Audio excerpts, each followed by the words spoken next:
Okay, Amy, you are billable at the beach. I am currently in Colorado looking at your background of the beach. I'm so jealous. Your company name is so fitting, and I just love that. So well played. Thank you. I mean, don't we really all want to be billable at the beach? Although Yes. I often say your beach can be the mountains or a lake or My wherever it pool. might be. So it's the concept of beach that's so appealing. I love that and very relatable. And Amy, you just have such a cool story. Can you just kind of tell us how you went from corporate to independent consultant and kind of built this whole business for yourself? Sure. So I won't belabor the way back, but just to give a tiny bit of way back, I refer to myself as a Silicon kid. So my dad was an early Silicon Valley semiconductor guy. So I grew up in a world where I didn't really realize there was anything except technology. So there was, before Silicon Valley was Silicon Valley, it was orchards. Fruit trees covered the entire valley. So I thought either you do agriculture or you do technology. And I didn't really understand that there was any other type of business or industry. So I started out as a software engineer. Then I went to business school. And Joe and I were just talking before we jumped in to record about music. So I actually double majored in music and computer science as an undergrad, which was fantastic.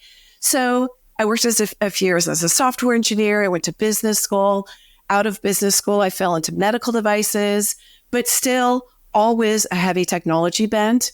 And in addition to technology, all the dinner tables that I sort of sat around growing up, people were starting companies, and it sort of seemed like everyone's dad was a CEO because that's kind of what, early Silicon Valley, that's what people were doing. So my long-term career goal was to be a CEO, probably of a startup company, again, because that's kind of the only thing I ever knew. So I built my corporate career post-business school. I got all my cross-functional rotations. I was really building that experience to run companies. I started doing startups, and then one startup, man, it was like a rocket to the moon. And then it crashed and burned hard and fast, which was a fantastic experience. But I set about looking for my next, at that point, I'm on the executive team. I set about looking for my next position. And at this point, I've done a lot of different things. I want to be really picky. And I think, I'm going to really take my time. I'm going to really dig into the company before I take the position. Well, while I'm doing that, consulting project falls into my lap, 20 hours a week for 3 months. And I thought, this is perfect. It brings in some money to pay the bills while I'm looking for that elusive perfect thing. I got 4 or 5 weeks into that. And I said, cancel the job search. This is the life. I'm now a consultant. So freedom, flexibility, and control have always been really important values for me. One of the big reasons that I chose computer science, which was software engineering in high school, was my vision of what that meant is that I was going to live in Aspen, which is so funny because you're in Colorado. I was going to live in Aspen. I was going to ski all day and work at night. And that, as a 16 or 17-year-old, seemed like the perfect life. So really, the flexibility. I hated sitting in cubicles. I don't mind starting work at 8 a.m, but I don't want to do it starting in a cubicle. I really didn't like people telling me what to do. I had all this great corporate experience. And so being an independent consultant really seemed perfect because I got to use all that experience. And I still was doing corporate projects and working with corporate people, but none of them really owned me. It was a project, however big or small, but I didn't feel like I had. Sometimes in corporate, you kind of feel like you have to sell your soul a little bit. And like they really sort of own your time and your paycheck and all that. And I really liked that freedom of flexibility. So what started happening is as I started, going about my life and being so excited about being an independent consultant. And I want to say, a lot of people think that if you have this solopreneur lifestyle, and it's so great, then you must make less money, right? I mean, that's just, you can't have a better life. And I make more money now than I did as a corporate executive. So I just want to tell everybody, it's possible to have the lifestyle and the compensation. at the same time. It's not easy. So you talked about, and this is something that, I mean, we've actually based our entire vision around solopreneurs that choose solopreneurship for the lifestyle first. So you got into this consulting thing and then realized that this was the lifestyle that you liked. But did you know in advance that that was something you were seeking? Or did you just kind of go, whoa, I never thought about having, flexibility with my time. I never thought about not having a boss. And this just hit me in the head. Or was it something where you always kind of knew you wanted to get there, but it just came quicker? So I knew that I really loved it because of that original concept in high school of I'm going to ski all day and work at night. But I really I had no awareness that it was possible to really use all that experience and make decent money. So the way I thought I was going to get there, Joe, was I thought I was going to be the CEO of my own startup, and that would give me more control and flexibility.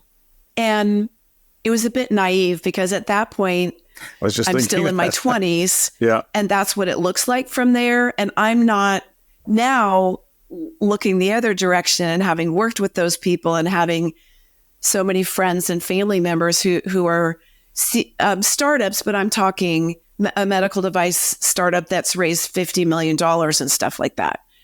You really don't have that much free. You might be able to come in at 9, but man, when the board calls you on Sunday night and tells you, or you have a problem with the FDA, you got to be on a plane within an hour, all that kind of stuff. So I didn't realize that I could achieve that as a corporate independent consultant. And that was really that 4 or 5 week going, oh my goodness, this really looks like I can have it all. Interesting. Yeah. So we have a lot of consultants / want to be consultants in our community. Some of the people are still in their corporate positions and others are like, I had this knowledge. I can use this on my own and be a consultant. But they're kind of in the starting, like, how do I actually turn this into a business? So what are some things people might need when they're starting out and have this idea but haven't really implemented it yet? Yeah. So I just listened to your 100th episode where you talk about how your sweet spot really is more the beginning of the journey, which is very much in sync with me also. I'm not like 5 years in, this is how you get to 7 figures, which, by the way, just in case you're wondering, that's not super typical to get to 7 figures as a solopreneur. I suppose there's examples, but so I really like to focus on, one of the great things about being a consultant is there's no offices, there's almost no investment required. So you really can be sitting here today and generating revenue in 2 weeks. So what I like to tell people is there are so many distractions as you move forward in it. And what I teach in my Billable at the Beach program now is land a project, get a check in the bank. And there's really nothing else you need to do to start your business. And you really can get in fast. So I have kind of this magic formula that I hadn't realized I was doing this magic formula until I looked back. And I call it 3 action steps to generate revenue now. It's 3 simple steps that don't require any special equipment or software tools or knowledge, that if you implement those, it's the fastest path to land a project, get a check in the bank. So once you land your first project, you're generating revenue. And then I don't know if you guys can relate to this with the people that you serve, but once you actually put money in the bank, your confidence really goes up because now you're in business. And I sometimes talk to people and I have kind of this belief that until or unless you're actually making money, and in some businesses that legitimately takes a while, but until you're making money, or is it really a business or is it a hobby? So for me, the goal of a business is to make money. And I'm very clear. Are you able to share those 3 action steps? Oh, absolutely. Do you want me to do a quick rundown? And then you guys are welcome. I have a free email course that just does a short and quick intro in them, but takes you through in more detail. So here it is. First, you define your value proposition. Now, that's a very fancy business school term. is really just your pitch, your elevator pitch. What is it that you're selling? As consultants, we sell services, right? We don't have a product that we put in a box and ship. We're selling our services, our knowledge, our time, the combination of what we're really expert in.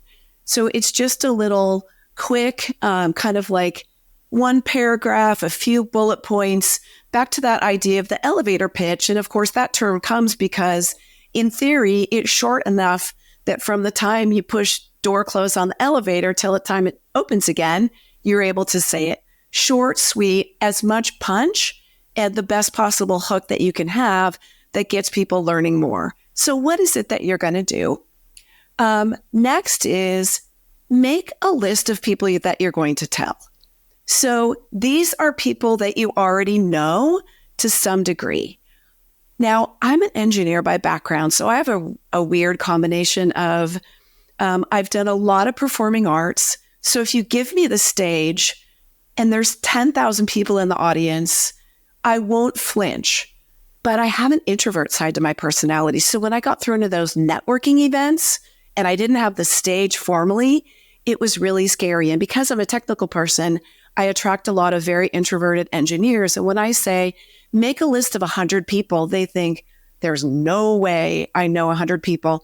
But if you really start digging in, all the people that you work with and you've worked with in the past, totally fair game to go back 20 years.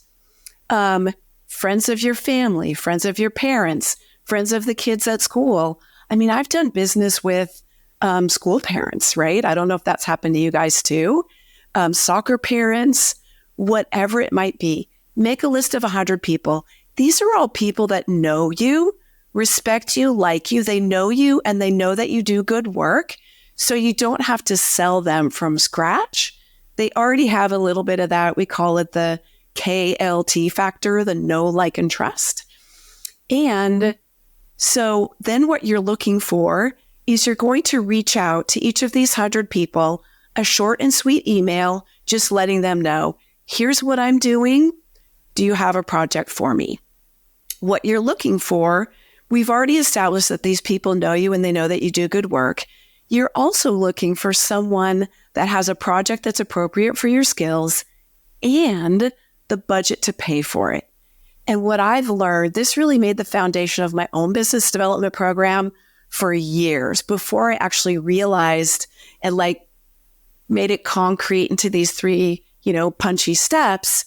Out of those 100, because I know so many people now that have done it, odds are you'll get 3 to 5 people who will come back and they'll say, Carly, you know what? I can't believe it, but we were just talking about this thing in the staff meeting this morning, and I think I might have something for you. Can we talk?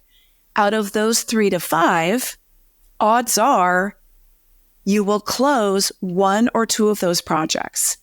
And I have had so many people really start generating revenue, have their first billable client within 2 weeks. And the reason that I really focus people on land a project, get a check in the bank, and I don't know if you guys see this too, I would find myself first, and I have all these mistakes that I talk about, and I learned about these mistakes because I made every single one more than once, and I saw my people making the exact same mistakes. So what would happen is, it's scary. That outreach, you're thinking, okay, I want to be consulting. I'm going to put myself out there for 100 people. What if nobody even answers? It's scary, right? I promise you that will not happen, and you will be pleasantly surprised by the response. But what I would find myself doing is saying, well, okay, I'll do that. But first I have to build a website, then I have to name my business, and I need a logo, and I need pictures, and well, should I incorporate? And all of a sudden it's 6 months later and I still haven't generated any revenue. And really, it's kind of like the old joke of you can fly the airplane while you're building it is the idea. Once you get a project coming in, you need to do a few bare basics. Then you really can get your logo and your photos and your website as you're working on that first project. So somebody says, well, I have a URL that I really want to use. I say, okay, great. You know what? there's a thing in your hosting provider that's called a redirect. And you redirect www.amy.com to your LinkedIn profile. And there's your website to get started. And you tweak your description a little bit to be relevant to what you're doing as a consultant. And we're in business. So there's so many simple solutions. And a lot of what I do as a coach, once I get into that with helping people start their own consulting, is I call it the boot in the backside, kind of like booting them. Okay, what have you done for your outreach?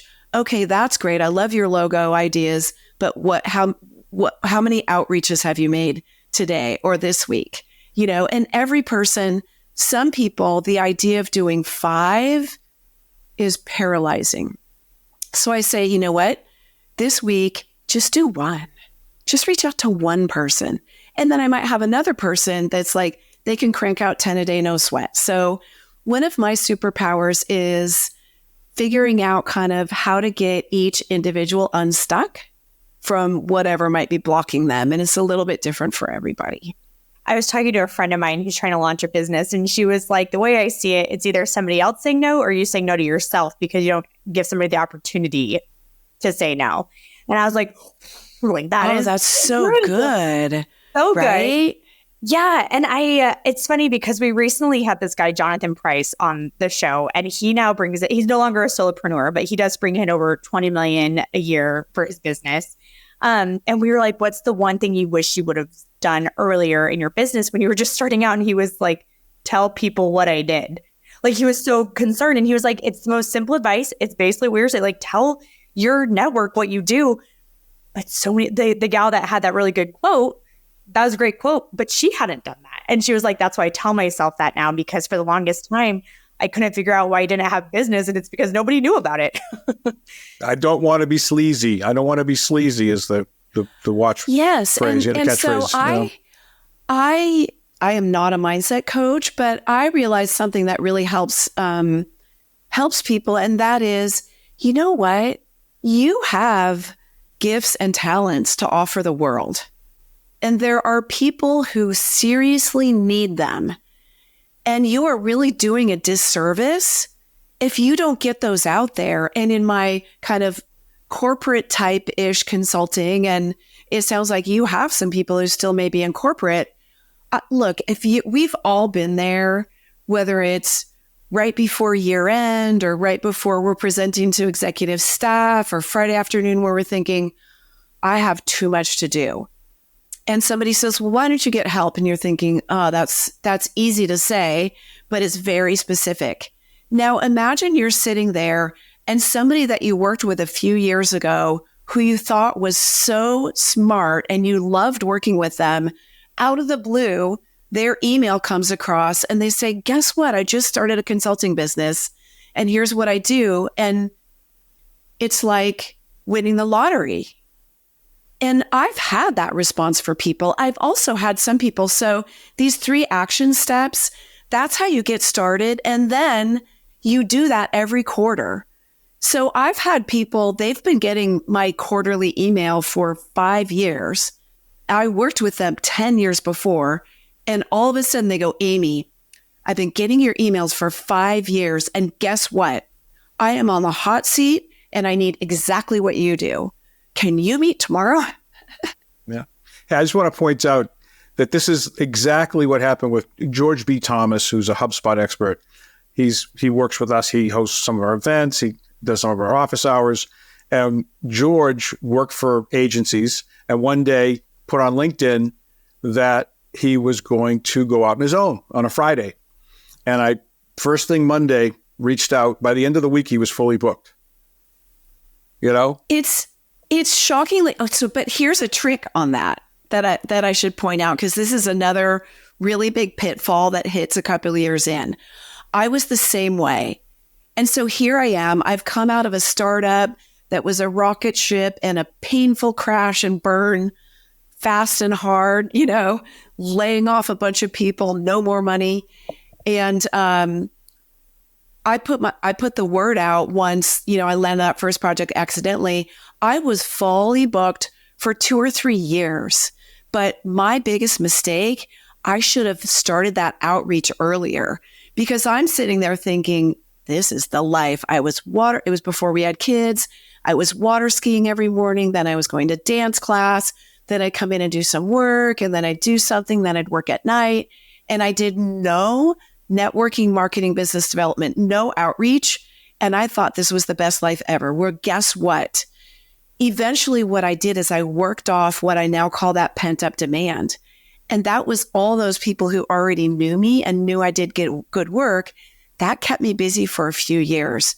So my number one biggest mistake was not starting that networking, marketing, business development day one. This is so common. This is a pattern we see over and over. Do you guys see that too? All the time. Well, and did you only do network marketing? Like once your list did run out, and I know you had a few, like you do this quarterly, and so inevitably some people from your list may come back. But for the additional clients, was it just network marketing, or did you do any other lead gen tactics? I just want to can I clarify for a second? We're not talking network marketing. Network marketing is a very specific. It's like multi-level marketing. Yeah, I want to be clear that when it means MLM, right? Network marketing. Not that. So, no, but in terms of what I do as a consultant, I think this really holds true for consultants. People don't now. I had my consulting business, and then now I also have Billable at the Beach, which is a program that helps people start their own consulting business.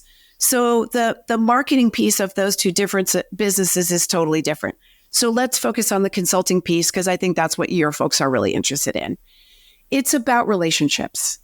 At the end of the day, honestly, all business is about relationships. Even if I need a new plumber, what do I do first? I call a friend and say, who's your plumber? Who's your dentist? So it's really about relationships. So as a consultant, because I'm looking for them to hire me for a pretty serious amount of money. So after that, what I needed to do was start expanding my network of people that I had relationships with. So it was a lot of, this is way before the pandemic, the like networking events and all that stuff. The landscape, at least in San Diego, really changed post-pandemic. A lot of groups went away. Some haven't come back yet, but just building relationships with people, expanding. So I started out with a smaller circle, making it bigger. So my list was first 100 people. Eventually that grew to about 1,500 people. I started doing speaking at a lot of groups on how to start your own successful consulting business. I would sponsor different networking groups. I had my emailing. Podcasting didn't really exist in that era. So I know for Billable at the Beach, the reason podcast guesting is such a successful visibility tactic for me is that people spend a half an hour, and for you guys too, really, it's very intimate. You're in their homes and their cars, and they're listening while they're getting ready after their shower in the morning and cooking dinner for their kids. So it's a great way to build relationships that if I were still building that business, that's what I would do. So expanding that circle of people who know, like, and trust me, and then also kind of striking out and finding some good satellites that then can build into kind of their own little, doing all these hand gestures. Anyone who's on the podcast isn't going to see me, but just growing all these other little like space colonies and just expanding so that more and more people know me enough to think, okay, well, I like her, she's smart. And I think once people meet you, they come to that conclusion or not relatively quickly. So just kind of all those kind of touch point opportunities, because I don't think it's a business where someone's going to just search for me online and call me out of the blue. Sure. Yeah. And I think that's common with consultants. Well, and I want to circle back really quick because you were talking about some hangouts people have before they start their business, getting their website up. They have to have their business name. They need all these things when really they can just get started. But I think the one other thing that people get hung up on is their price. And I think it gets harder and harder with the remote world because it's like, well, I live in Colorado, but if I have a client in the Bay Area, can I charge Bay Area prices? Like it's kind of all mixed together now. So how would you advise somebody to come up with the right pricing structure? So I have so much to say about pricing. I'll try not to digress on too many tangents, but At the core, what I see is people not charging what they're worth, because that's scary. It's scary to really charge what you're worth. And I hear all these conversations about, well, I'm working from home, or I'm working from here, or they think that just because they have this great lifestyle, they should charge less money. So what I like to say about that is, as long as you're delivering results, it doesn't matter whether you're working from a corporate office or a spaceship orbiting the moon. It really doesn't matter where you are. You need to charge what the market will bear. So at the end of the day, it is at what the market will bear. So as far as, can I charge different prices, different places? What I like to say there is, market information is kind of everywhere these days. And I know I have a daughter who's 20 and a little boy who's 10. So I told my high school daughter, like, nothing goes on Instagram unless you would put it up on the quad at high school. Nothing that can't be shared. So that, don't think that everyone's not going to know your price. So if you're going to charge one person $200 and somebody else $100, it's totally fine, but assume that they both know they're getting charged different prices and be ready to talk about it with a straight face. If you think people aren't going to find out, then I think you're fooling yourself. So I generally think it's better to have one price, or it starts to get complicated pretty quickly to kind of manage that. And again, don't fool yourself into thinking there's any secrets in today's world, right? And it's the same. I don't care if you're in the bathroom at a friend's house. I think you kind of have to assume that a lot of people have video cameras all over their houses right now as security systems. They're not meaning to invade your privacy, but I just think you have to assume that everybody sort of knows everything these days. And the biggest thing I see is not charging what you're worth. So you do a little benchmarking, reaching out. Now, the people that I work with are mostly people who came from corporate and, generally speaking, earning six figures. That doesn't mean you have to, or it's everybody, but I just want to give you some context. So most of the people that I work with should be charging at least $150 an hour. So what I do is, if they come to me and they don't want to charge that because they're afraid that someone's going to laugh in their face, that I'm going to say, well, Amy, what's your hourly rate? And I say 150, and they go, oh my gosh, that's the most ridiculous thing I've ever heard. That doesn't happen. I will have them kind of like, I will make them prove it to me. What are you really worth? Now, if they can come back and they say, well, I'm an IT consultant and I implement Great Plains and I've done my market research and those people are getting paid $135 an hour, I'll say, okay, good. And there's some people that should make a lot more, but for reasons that I don't understand, 80% of the independent consultants out there that are kind of in the realm of what I do, sort of formerly corporate types, charge $150 an hour. So I tell people, if you have no idea where to start, you've got an 80% chance of being correct if you start there. So just one question on the pricing. I totally agree with you. The idea of pricing differently for different people gets complicated. It gets hard to explain this. You made a point about keeping a straight face, which isn't always easy, but just two things. So that hourly rate, is it not unreasonable if somebody came to you and said, look, I need 10 hours, and you say, I'm $150 an hour, and somebody else says, you know what, I need 500 hours of your time. You'd be, okay, you know what, we can knock that down a little bit. I mean, that doesn't seem to me to be problematic as long as you're talking about volume discounts. Would you agree with that, or? No. Okay. Ooh. So yeah, it makes it more fun when I disagree, right? No, that's good. I mean, that's why I asked. If you want FedEx overnight, do you pay less or do you pay more? Well, I do pay less when I do a lot of business Volume with them. ship, I know. It's not a perfect analogy, but if somebody, I think for me, what it boils down to especially as a solopreneur, if I let somebody buy out all my capacity, then is it because, and this is another kind of like pitfall that I see with people, they jump out on their own, they want freedom, flexibility, and control, and the first thing they do is sell 40 hours a week for the next 10 months to one person. you have just ruined everything that you set out to do, because now you have become a de facto employee. So I always tell people, never sell all your capacity to one person. And the only reason to do a volume discount is the belief that you can't otherwise sell that capacity. Because once an hour is gone, you can never sell it again. So I can't put 500 hours in a warehouse and ship them whenever I want. So I really, really encourage my people to sell all of their hours at full rate and not to volume discount, which is a different tack, and it's very counterintuitive for many people. My lawyer felt like that. My attorney doesn't give me volume discounts. Does yours? No, that's what I'm saying. Well, so they believe. They believe if you don't buy their capacity, they're going to sell it to somebody else. Oh, yeah. So that takes me to, you really have to allocate a lot of time to your pipeline, and you have to make sure that it's healthy. So what I also tell people, this assumes that someone is trying to work full time, and not all solopreneurs want to work full time. So you can scale this back, the ratio.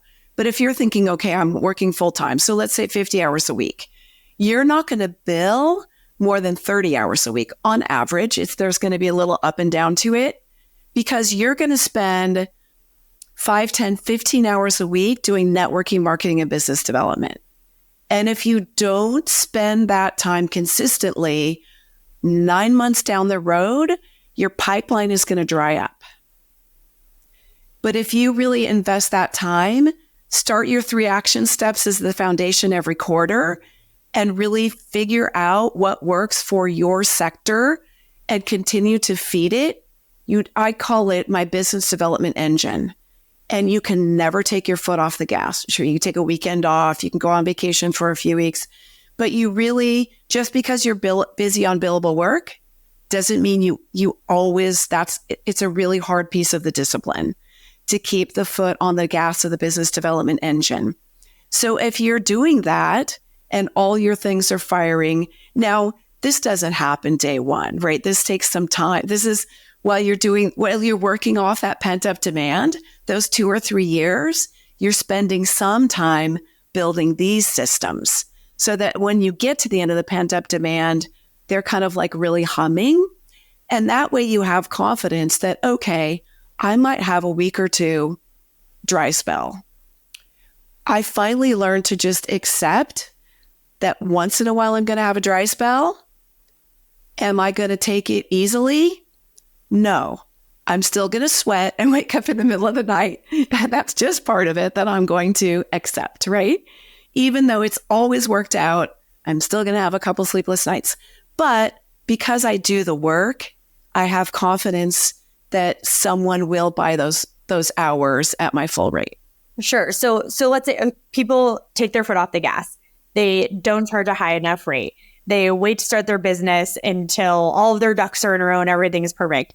Any other things you see people do that as a cautionary tale to avoid when they're getting started, or does that basically cover it? We kind of covered it, but I'm going to be very explicit, not charging enough, not charging what you're worth. Thinking, even though I just said that so many of at least the people that I serve are worth $150, they think, well, I haven't done this before, I'm going to go ahead and sell it at 75 or 95 or whatever that might be. So, not charging what you're worth, networking, marketing, business development. And I always tell people, this was what somebody told me once upon a time. When I hit that 2 or 3 years in, things are starting to dry up, and hello, we're expecting our first child on top of it just to make things super fun and add some pressure. And I remember I sat across from this colleague of mine, and she said, well, what are you doing for networking, marketing, development? I had been director of marketing inside a company. I had no excuses. And I said, well, and she said, look, can you spend an hour a day? And I said, sure, I work out, I go to the gym an hour a day. Anyone can do that. She said, just spend an hour a day. Don't get all overwhelmed, all this stuff. Just do something every day to keep it going. So networking, business development, don't do all the other stuff and hide behind it. Charge what you're worth. Don't sell all your capacity to one client right off the bat. or you find yourself 40 hours a week for XYZ Corporation when they call on Friday and you just found out your kindergartner's going on a field trip that you want to go along with, they kind of know they own your time. You can't really say, oh, I'm so sorry, I'm not available on Friday afternoon with no excuses. So, don't do that. Yeah.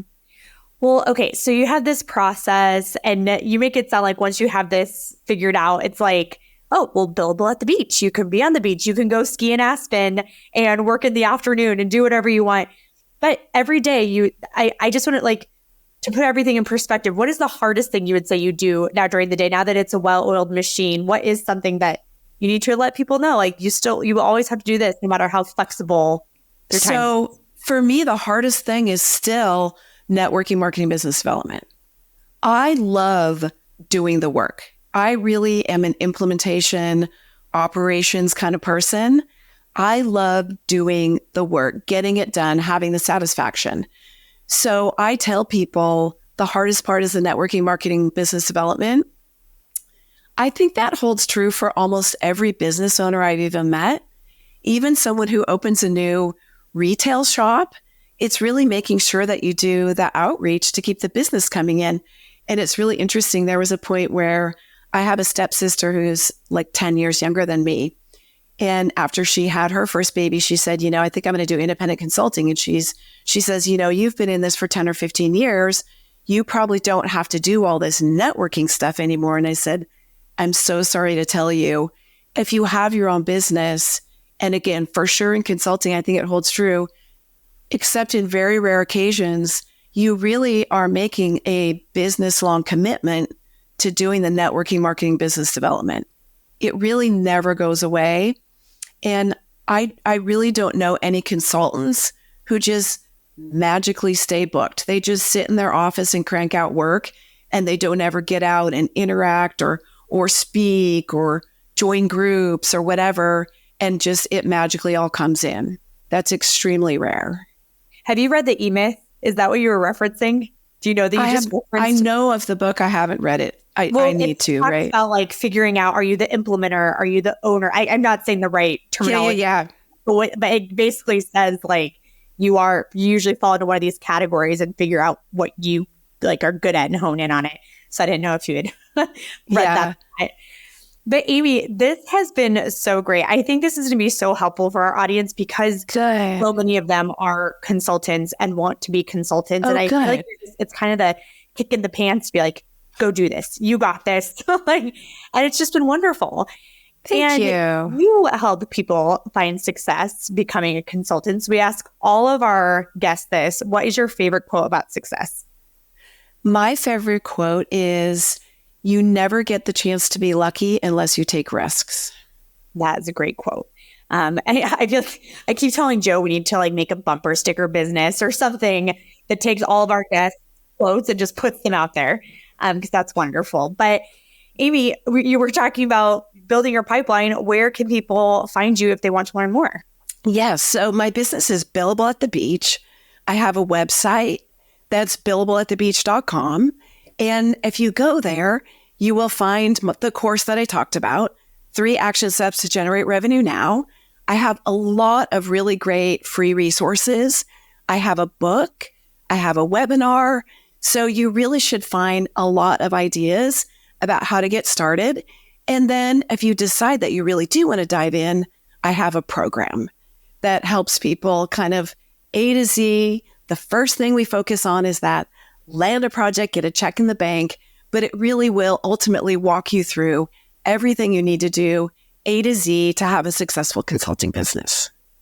Oh, love that. Well, this has been so helpful. Thank you so much for coming on the show today and taking thanks, Amy. your schedule. Thank you. Thanks Great so stuff. much for having me. Yeah. And listeners, we hope you find value in it as well. I don't know how you could not. But as always, we love providing this kind of information for you. We love helping your business grow. But we would love you to help ours as well. So if you could leave that 5-star review, subscribe to the podcast, subscribe on YouTube, do all the things, we would certainly love that. Otherwise, we will see you next week on another episode of The Aspiring Solopreneur. Bye-bye.